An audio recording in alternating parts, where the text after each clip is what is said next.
Welcome to the Exchange Wales podcast, a series that explores research and practice sharing, evidence and care experience to build better social care in Wales and beyond.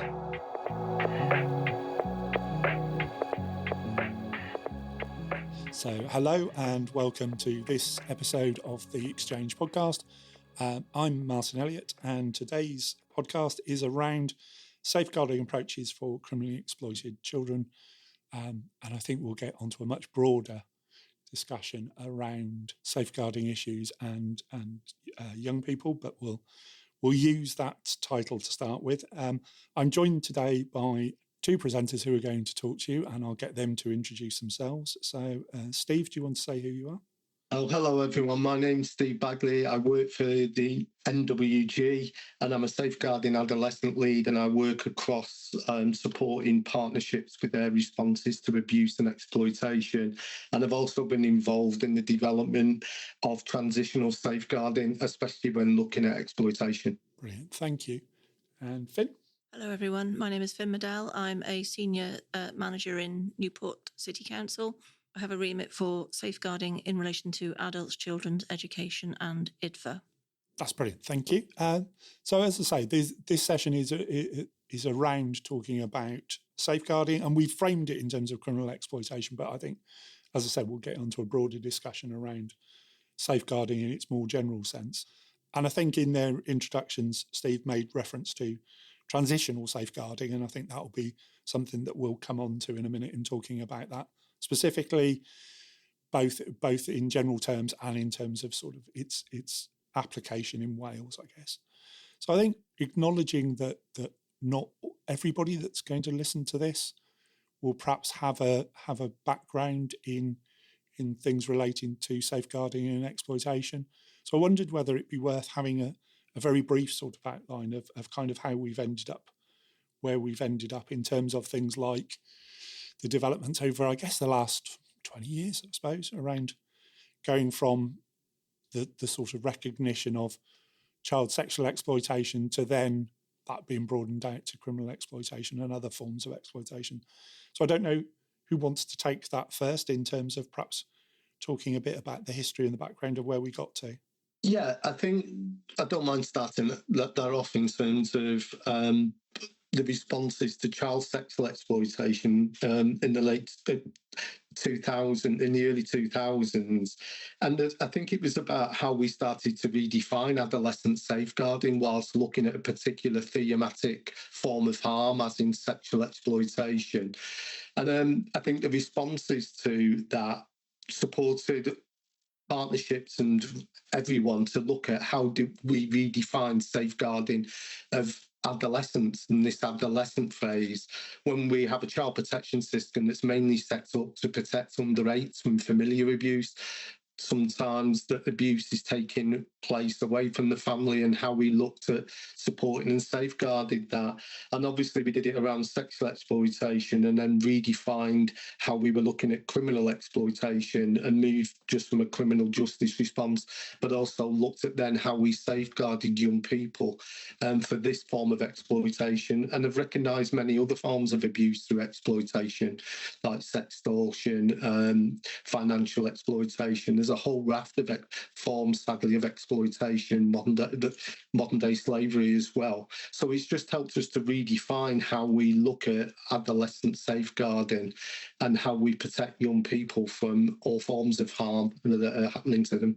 Brilliant. Thank you. I think that's, in terms of contextualising what we're going to talk about, I think that's really helpful. I don't know, Finn, whether you've got anything that you want to add to that? Or? I think as somebody who's spent most of their professional career in looking at managing and working with adolescents and seeing what risk society presents to them and what they can get themselves into inadvertently, I think we've seen a huge gap in what the priority is for a children's social care response, just because of capacity, understanding, the kind of legislation that people are working to, as Steve said, being very framed on a child protection model, so looking at familial harm and not looking outwards at some of the other kind of extra familial and contextual work that we know has become really gathered pace in recent years around what we see, what we know, what we can do about it collectively. So it isn't just all falling onto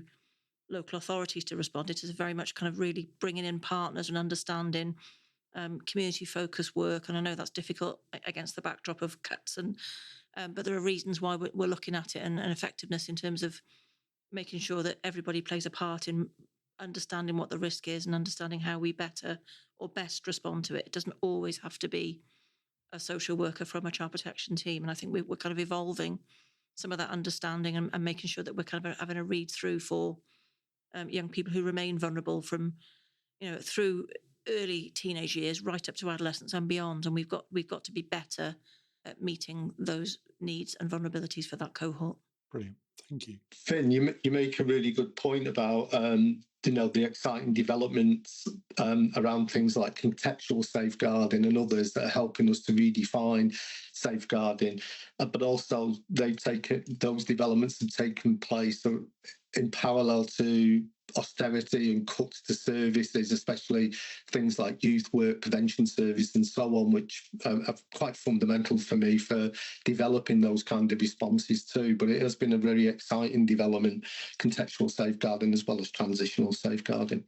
We'll come back to the transitional safeguarding, because I think that'll be quite a large part of the discussion a bit later on. But I wondered for listeners who perhaps aren't familiar with it, whether you could say a little bit, and I know it's a big topic area, but a little bit about contextual safeguarding and kind of what that entails and how that frames responses. Yes, what I've seen as somebody who's kind of had oversight of lots of adolescent services throughout my career, we've looked at how things have moved away from. We've got the child protection backdrop around what front door services can do and do legislatively, but we've got kind of youth service cuts, less so in Wales, I'm hastened to add, than we see in colleagues in English authorities. But we've also seen changes in how youth justice is delivered and what that looks like. So a much more community focused, looking at reducing criminality in young people, understanding vulnerability, understanding harm. And with that, we're looking at peer networks, what goes on outside family homes, looking at how people interact with each other, what that feels like, postcode issues amongst young people, things that have always been there, but we've got more insight in and to understand what risks that can bring to individuals and to understand what that means to young people, importantly, and not kind of criminalise that, but make sure that we understand that in relation to their particular area, what the hotspots are, how we understand areas that young people will say, I don't like that stairwell, or I don't like that corner, or I don't like that area of shops because of other young people hanging out around there or whatever. So we've become far more flexible in terms of understanding what we're seeing, and hopefully then I think we're still learning how we respond to that and how we meet the need and understand how to mitigate that and keep kids safe. Yeah, have you got anything you'd add to that, Steve? Or I fully support everything that Finn just says, but I think that looking at communities, looking at education, looking at the peer group, looking at the child holistically and the various environments where they live their lives is really, really helpful in terms of looking at how we can support and safeguard them throughout the whole context of life that contextual safeguarding describes. I think one of the areas where we do need to get better at in this context, though, is understanding and responding to the online and social media world of young people and how we can support them and safeguard them within that context of their life as well. And I know there's a lot of work going on from various organisations to support practice around here, and especially with the development of as artificial intelligence further develops within this context too, and how we can support and safeguard young people in that context, because we know that it's relevant to all forms of exploitation and abuse that they may be suffering or at risk from. Yeah, no, definitely. To go back to something that I think came out of what you'd both said earlier on, I think there is that idea of moving away from a safeguarding focus, which is around younger children and the home, predominantly the home, to sort of adolescence and extrafamilial harms and safeguarding in those areas. But I wondered if if there's something also about the shift that's come about within that, which is around moving from seeing things like criminality or involvement in criminal activities being around delinquency and the young person and offending behaviour, and actually starting to see young people as victims, if you like, of being exploited in those sorts of circumstances. Because I think that is certainly in the time that I was a social worker, I think there's quite a big move away from saying, this young person is a young person who offends,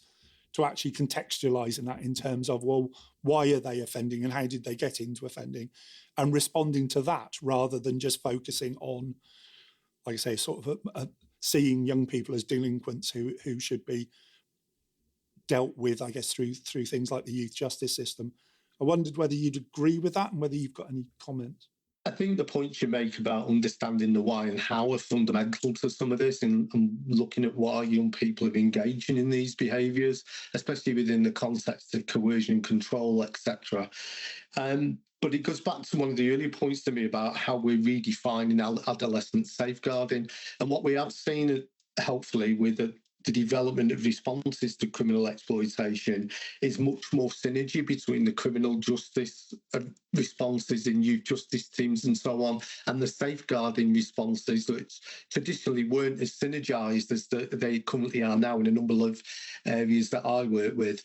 I think we have to ask ourselves, did we take all the learning from youth justice around criminal justice responses and apply it to safeguarding? I think that's up for debate and not for me to talk to. And also, did we take the learning from sexual exploitation into the arena of criminal exploitation when we started to define it as a form of harm that we needed to safeguard young people from? So it's always helpful to have those reflections. But I think that your point's really well made about looking at the why and the how, rather than just looking at the presenting behaviours, which were typically, that was what we're responding to, was the behaviours of the child, not looking and using professional inquiry to look at the why and how that you highlighted earlier. I guess that then sort of leads us on to this idea of transitional safeguarding, and that's within the context of this, that sort of cliff edge, I guess, where we're talking about young people, and then what happens when they reach 18, and how we safeguard young people through that process of moving from a set of services and a set of responses within a sort of a children's services context to what happens within an adult framework. So I wondered whether you could perhaps explore a bit more the ideas around what transitional safeguarding is and how it's intended to help with that scenario. Yeah, I think first of all, in this area, I'm very lucky that I've been involved, firstly around sexual exploitation and transition, but been involved in supporting the development, especially around exploitation, transitional safeguarding. I do want to acknowledge the work of people like Des Holmes, A.D. Cooper, and Professor Christine Cocker in the development of this framework. But transitional safeguarding, I think it's always helpful to look at, just why this is such an important area, and remind people of that. Is a number of reasons, but just first and foremost, young people, we're told to listen to our young people, and they've been telling us about this cliff edge they're not prepared for years, as well as parents. Exploitation and the harm it causes doesn't stop because you turn 18. As the Newcastle Serious Case Review across children and adults identified, and it's a fact, perpetrators target vulnerability and not just age. Good transition as well can help stop further problems developing. And it meets what we know much better around adolescence at the development phase. Adolescence doesn't stop at 18. We have very binary notions in this country of legal childhood and legal adulthood, where 18, you don't magically wake up. I've never met anyone yet, who said, I woke up on my 18th birthday and felt, yippee, I've got capacity. But that's sometimes what the current system is based on. And I think we also need to look as well, and Finn is well aware of this and been very supportive, around some of the issues around post-16 transition and post-16 safeguarding that are attached to this agenda. And for me, this issue has come up in a number of safeguarding adult reviews, child safeguarding practice reviews about why we need to get better at this.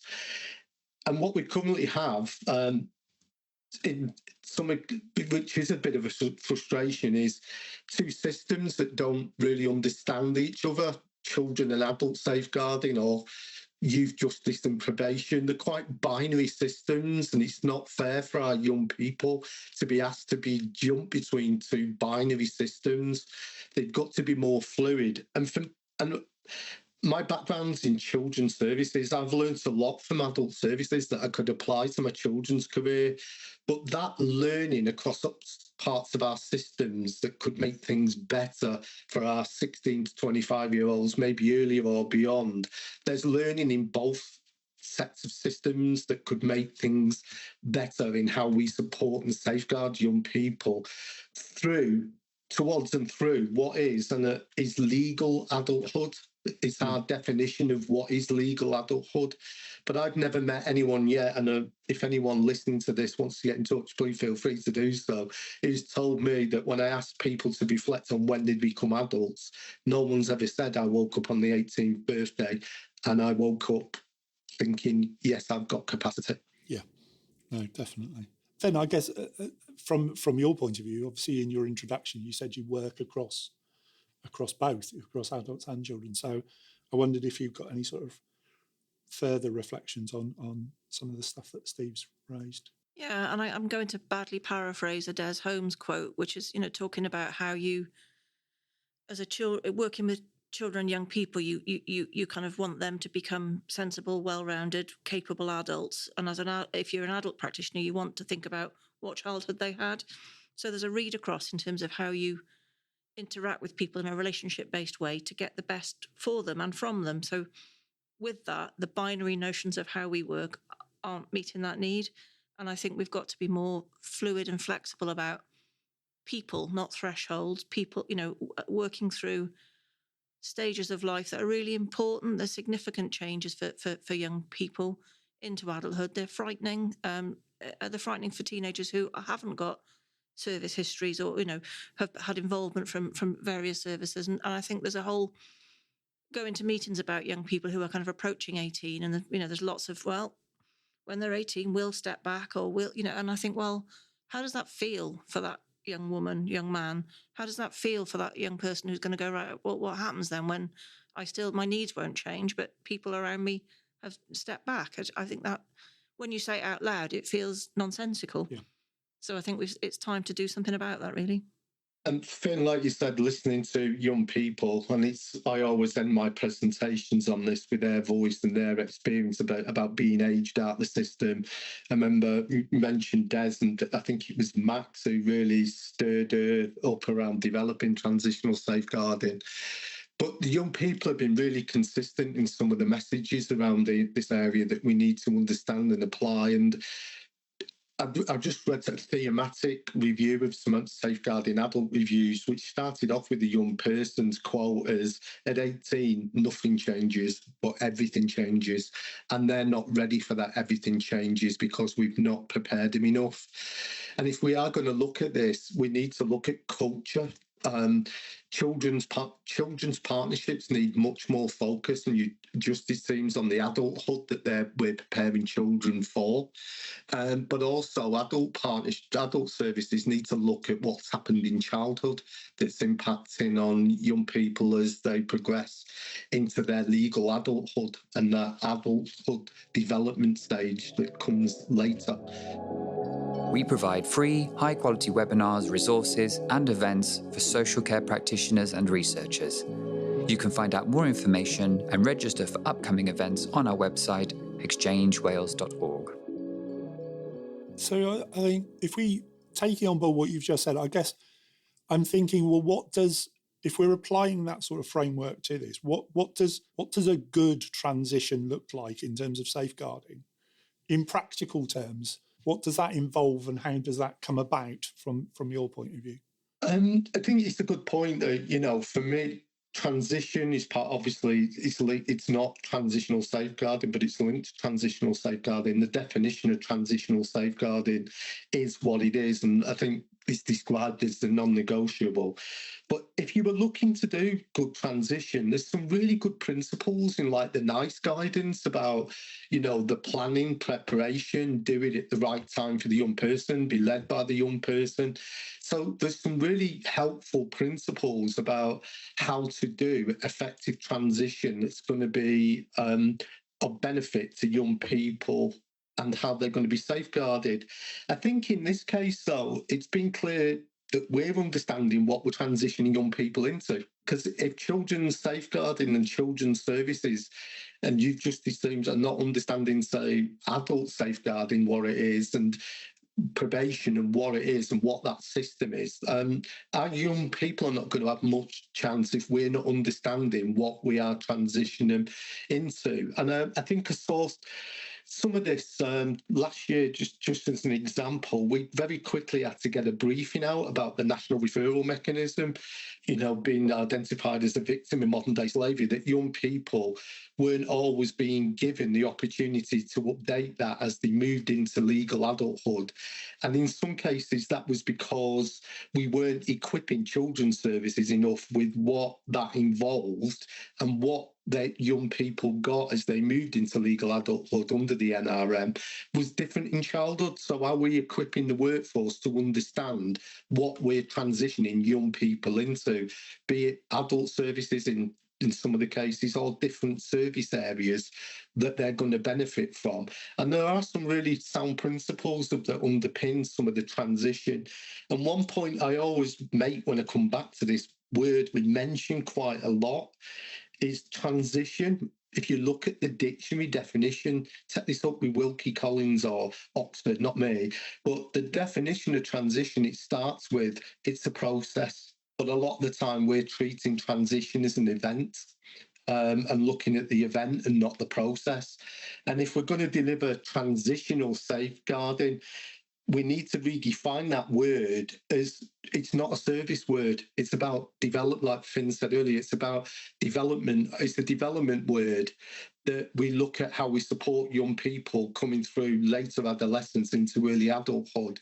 That's what transitional safeguarding is really about, is supporting and safeguarding and them through that development phase. But very often we're using transition as the service word.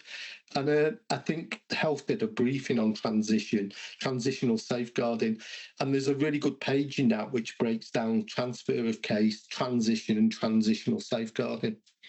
Yeah, in thinking about this, back a few years now, I worked in a disabled children's team, and obviously transitional planning as a concept has been around in terms of children with disabilities for quite a while.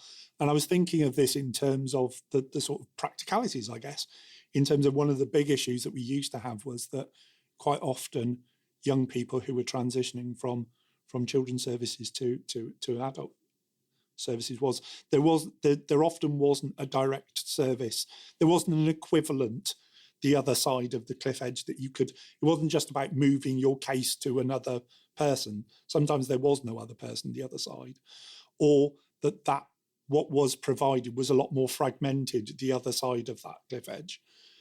So I just wondered if either of you had got any sort of thoughts or comments about how you manage that process of, like you say, it is a process. It's something that takes time and should continue through, rather than being on your 18th birthday you're going to move or not.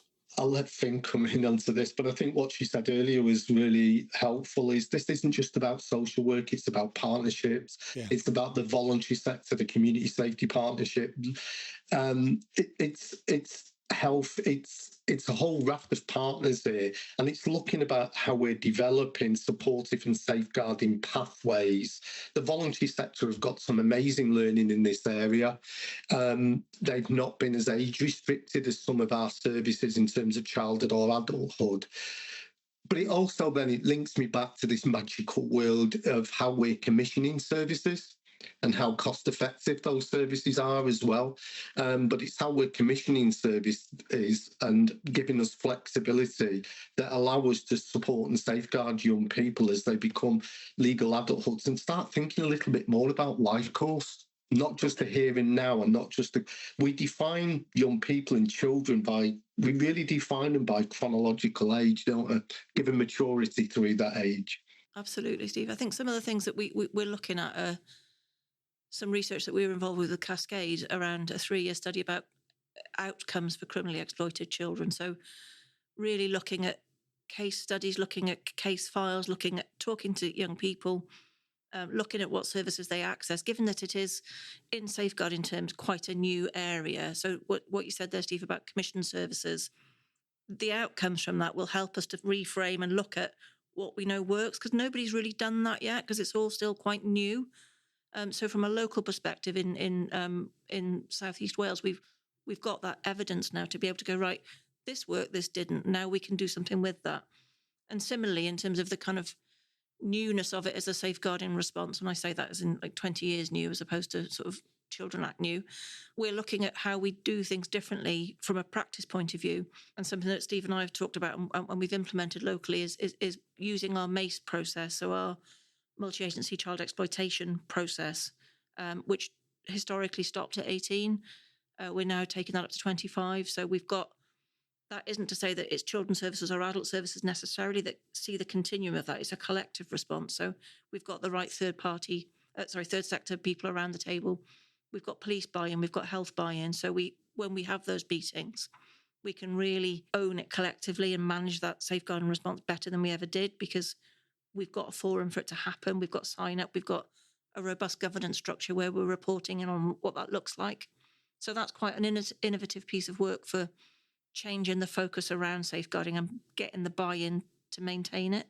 Yeah, and I'd like to come back to the point on MACEs just shortly, but as we were looking at criminal exploitation, obviously we want to look broader at all forms of abuse and exploitation.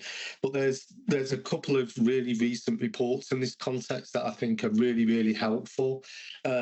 Professor Christine Cocker's done some really helpful research about youth justice and probation transition.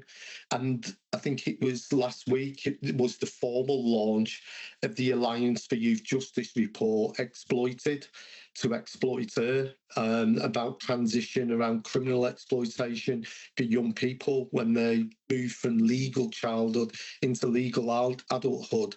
And I don't want to do any of those reports a disservice on this podcast, because I found them really, really helpful, and they make a number of really good points. I've not got them in front of me, but I would encourage anyone who wants to look at this area to have a look at those reports, because they sum up the issues with some really helpful recommendations about how we can rethink some of our safeguarding culture and our safeguarding systems. Fantastic, thank you.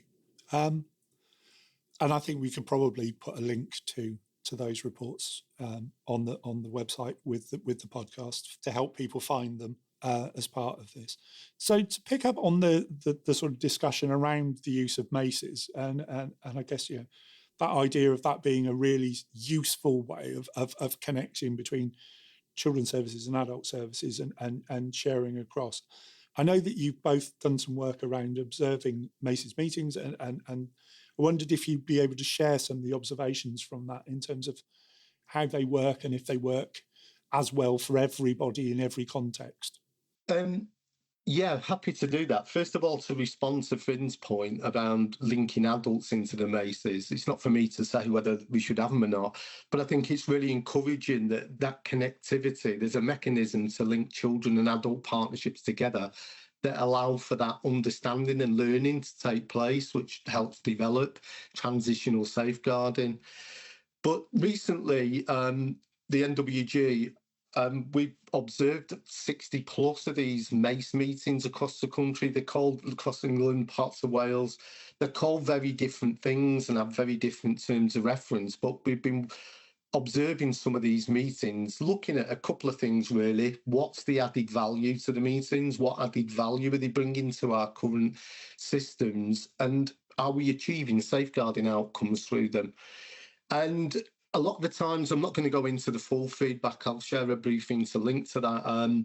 A lot of the times we see high-level information sharing that doesn't always result in the achievement of safeguarding outcomes, but it's a helpful mechanism to further share information. But just some of what we did see around the themes of young people was still very strong gender bias when it comes to forms of exploitation, boys criminal, girls sexual. We're not always encouraging staff to be professionally curious, to look for all forms of exploitation. Our categories very sometimes can allow us to quickly categorise one form rather than to look for various forms which we're told are happening to our young people. So we've got to get better at supporting our staff and to identify all forms of exploitation and not just what's the main cause of exploitation and abuse. I was talking to, he's sadly recently left St Giles, Evan, who from St Giles, who does a lot of work in the things of gangs and other things. And he just made a point about girls and gangs. He goes, every one of them will be potentially sexually exploited and we're not identifying and picking it up. And vice versa, we never really got boys being sexually exploited right when we responded to sexual exploitation. There was still a strong gender bias there. But amongst a number of other points, there was how we're identifying and responding to neurodiversity, linked to trauma as well. That was very common within some of the young people who presented at Macy's. How we're still thinking family, not just thinking inter or is it extra familiar abuse, but looking at the whole family in the context of the extra familiar harm and what's going off there. And looking at how we're good at focusing on how we prevent things happening, and rightly so. But when harm has taken place, when we, abuse takes place for exploitation, when we stop it happening, is how we also look at supporting recovery and rebuilding from those experiences too, and how we could do that. So currently, how we're doing it better than we are. And lastly on this, what was very clear as well is we do adultify young people. It's interesting watching language still and how it changes with chronological age, and how we define young people a lot of the time by chronological age. So we're still doing a lot of work with areas around Macy's and how we achieve safeguarding outcomes, but how they added value to current systems that are already in place. Finn, I don't know what it's like locally for you in Newport and how your Macy's and what you're seeing there. I think the great mechanisms to bring partners together. Agreed. I think echo absolutely what you've just said, Stephen. I think we've put it into practice in Newport in terms of our membership of our MACE, and we do it in a fairly chronological methodology. So we start kind of talking about the younger cohort and take it right through, but we've also bolted on to our MACE process the work stream around adults at risk of sexual exploitation, because I think we could see a real read through from what we could see for young people who are known to be sort of involved in CSE, and what happens. That doesn't just stop. And again, looking at that recovery model, so we've got the right services around within the MACE meetings and adult services. And colleagues from housing, so we can really properly map what that looks like. And as I say, the MACE for us isn't it's a strategic meeting where we're talking about themes. So it's not about what goes on before that in terms of the operational response and how we identify practitioners and their skill set to be able to look at that and report into us. We're also reviewing because we could see that the tool that we did use is outdated, and we've got to keep evolving this because it's changing all the time. Like you said earlier, Steve, around the kind of online world. Our toolkit from 4 years ago doesn't cover that. So we've got to keep things on the boil, really, to understand and shape and really allow that professional curiosity. So you're not looking for one source of or one type of exploitation. You're looking at, like you said earlier, vulnerability and harm, and how that's presenting is what we need to be minded to, as opposed to looking for a reason or a presenting issue, because it's usually far more complicated than that. And people, there was a lot of commonality, and people wanting to get much more focused on place-based and perpetrator. Who are the perpetrators? And the use of disruption still as a tactic is very limited when we're not using all forms of legal and civil notices around how we disrupt perpetrators. What we know about exploitation and abuse is young people. Adults don't readily tell us what's happening to them. We've really got to create those safe spaces that allow them to do that. It's so important in terms of their recovery, rebuilding a whole raft of stuff, but not waiting for that disclosure. I think for the MACEs and other things allow for that information sharing that allow us to be looking at how we could disrupt perpetrators and stop the harm happening as well. But the use of legislation and civil notices is still, there's some really good examples of it, but we're not using the full range of options that we've got between local authorities, police, and a whole raft of other areas. Obviously, you've started to give some practical examples from sort of the Newport perspective in terms of using things like the MACEs process. And I guess for me, the next stage on from that is starting to think about, where does this go next? Where in an ideal world, if the two of you were in charge, where would safeguarding go next? What would you see as being the important things? I want to come back to the MACEs. I just think that's fine. Obviously, people talk about, no doubt, legislatory change and guidance change nationally would be really helpful. But I think we've got flexibility in current systems that we're not currently utilising, and how we're empowering people to have that solution-focused, creative and flexible way of working within current systems that allow us to do this. Because there's nowhere in our systems does it say don't safeguard young people who are being exploited as they become 18. So no doubt, if I was looking at this, you give me a magic wand, you'd look at legislation, guidance, and a whole raft of things. But I think it's just looking at how we can support creativity, flexibility, solutions within local systems local, regional, national systems that allow us to offer a better support and safeguarding response to young people who are really, really vulnerable and have been significantly harmed in some cases. And just sometimes I just think, when did that start becoming a safeguarding issue, when we know the harm that's been caused? But I think it's how we're empowering people to do this. Will we ever have an ideal system? I'd like to think so, but currently we've got systems that don't always talk to each other and could be much better connected and could learn from each other. And it's just encouraging people to do that. And look what's happened with contextual safeguarding and other developments we've just been talking about earlier. No huge legislation change or other things then. We've just been redefining how we've been looking at harm and how we're looking at safeguarding. So I think it's just trying to empower local partnerships to share. I don't know what will work in this case in Newport, because Finn's here. But there's a lot of learning out there that could support and enhance those local responses. The more we are sharing the learning, practice, research and guidance to support local areas who know their local areas and know their local lead, the better the safeguarding responses are going to be. If you would give me a magic wand now, what I'd want to change? Just children and systems understanding each other. It's not that hard to understand each other.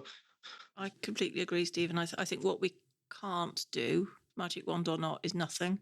I think we've got enough evidence now and enough kind of motivation and enough understanding to absolutely use what we've got. And my magic wand would be the legislative changes and the kind of real focus on it. But I think, minded that we don't have that and we're working within systems that can complement and do.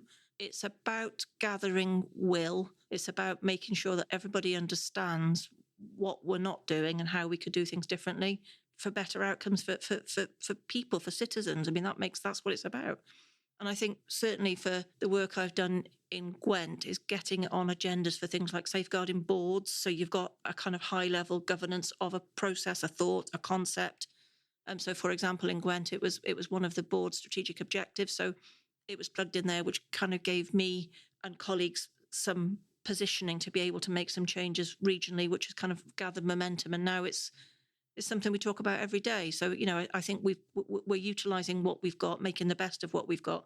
There's still a load of learning to do. We're piloting things, we're trying things, but having the opportunity to be brave about that and to sort of go, we can't keep doing what we've always done because it's not successful. It doesn't keep people safe. So I think it's being able to get your head out of it a bit and be able to, and obviously conversations with Steve and looking at kind of, Steve will tell me, oh, Greater Manchester have tried this or Southend have done that. So I'm like chasing those things as well, just to look collectively. And there's a real will, certainly, in Wales, I think it's the perception, and I would argue that this is correct, is that Newport's doing quite a lot of groundbreaking stuff around the subject matter, but everyone's interested.